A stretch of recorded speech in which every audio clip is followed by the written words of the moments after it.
Model steam engines top tip time, part 12. This very useful compilation series called Top Tip Time features footage from some of my other videos. I realised that a lot of the clips that I show could be classified as top tips, hence the series. In the previous Top Tip Time video I showed how I modified the base, had it shot blasted, then I repainted it, and this is how it came out, looking quite good. It's now time to fit the central column and do some work on the piston, then I will be able to fit a silicone O-ring to it. Most of the holes in the cast iron base are threaded, and this is to take ordinary fixing bolts. One of the mounting holes must have been in the wrong place originally, so it's been filed oval at some stage. But there's still a bit of thread left in there. What I'm going to use are these bolts. And because the threads in the cast iron base are not particularly good, I'm going to screw them into the holes from the inside of the casting. There's nothing much in the way of difficulty with this part of the job. I'm just screwing them in from underneath using a socket driver. These bolts are a perfect length if I was going to use them to just bolt the parts to the casting. But doing it this way I need to use longer ones. As you can see, it's nowhere near long enough. As disassembly is exactly the same as assembly, but in reverse, all I have to do is remove the bolt from the underneath.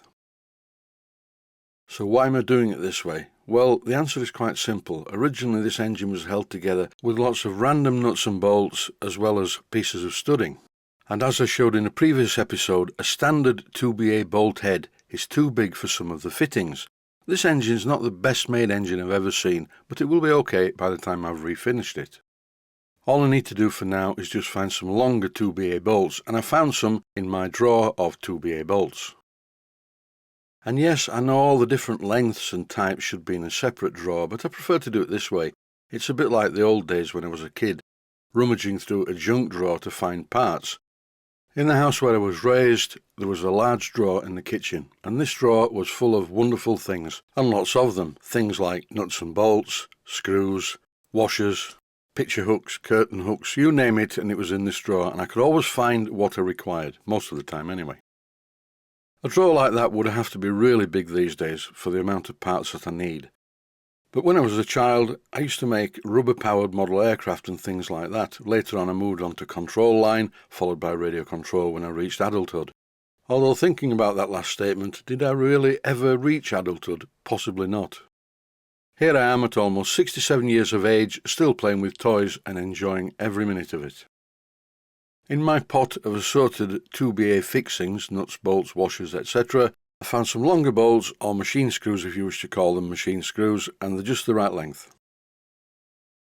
These are countersunk, but it doesn't really matter because they're going into a hole and they can't go any further once the countersink comes into contact with the cast iron base. So they should be all the same length when they stick out of the top. Again, a very simple job. I'm using a screwdriver to screw them in place, and eventually I end up with 4 of these sticking out of the top of the casting. When all of the bolts were firmly in place, the column itself was quite a tight fit, but once I removed the paint from inside the holes, it fitted fine. In an earlier episode, I removed the paint from the shaped pads on the top of the base that support the column, the cylinder, and the slide valve drive shaft bearings.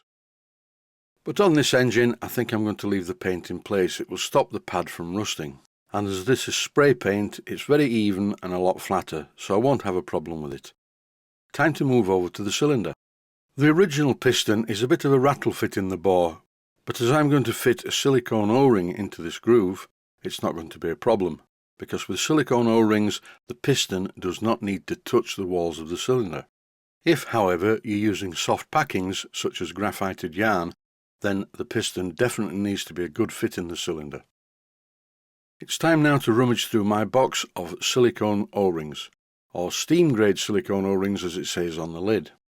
I need an O-ring that is 1 inch outside diameter. This O-ring is not 1 inch outside diameter, it's smaller than that. I stretched it to make it fit, but it doesn't fit the cylinder anyway when it's on the piston.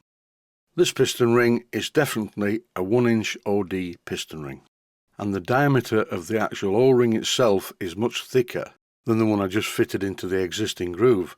So it's over to the lathe and it's time to machine the groove a bit deeper. I can't say that I'm overwhelmingly impressed with the concentricity of this piston on the piston rod in the chuck. The chuck's okay, it's just the end of the piston is not concentric with the main shaft.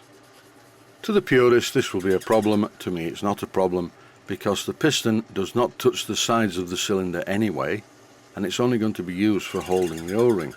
So by the time I've machined this groove to fit the O-ring, everything will be fine, the birds will start to sing, the sun will come out and it will stop raining, hopefully.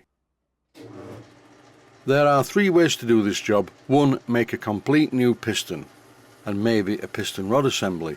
That's part 1. The second way to do it is machine it using a parting tool, as I'm showing on screen, and do it totally by feel, not forgetting to periodically check the fit of the piston ring in the piston groove. Quite a way to go yet. And the third way to do it is the proper way. What you should really do is make a new piston and rod and machine the groove according to the specification sheets for O-ring clearances in pistons in cylinders. I miss the Smart & Brown really, I miss the physical size of it, but then again for these tutorials, how many people have a lathe that size in their workshop? So really I think I may continue to use a small, very modest lathe for these tutorials. Also, the money I got for my house in West Yorkshire is dwindling rapidly. I did give quite a lot of it away to the family, and the plan was to buy a Harley Davidson freewheeler trike, which I've always fancied one of those. But that's not looking very likely at the moment. I need to make a lot more money than I'm currently making from the videos. I'm very grateful to my Patreon supporters, because without Patreon supporters I can't do any of this. But alas, I have nowhere near enough Patreon supporters to make it a viable proposition. I do this because I like doing it. I'll see how it goes this year, and if the number of Patreon supporters does not pick up, I won't be able to make as many of these videos as I currently do. And that's enough doom and gloom. For now, it's on with the job. I've coated the inside of the cylinder and the piston itself with oil. This is steam oil. Do not use motor oil. It makes the silicone O-ring sticky. And that is it for this episode of Top Tip Time. Stay safe, stay healthy. Thanks for watching, and I hope you found it useful.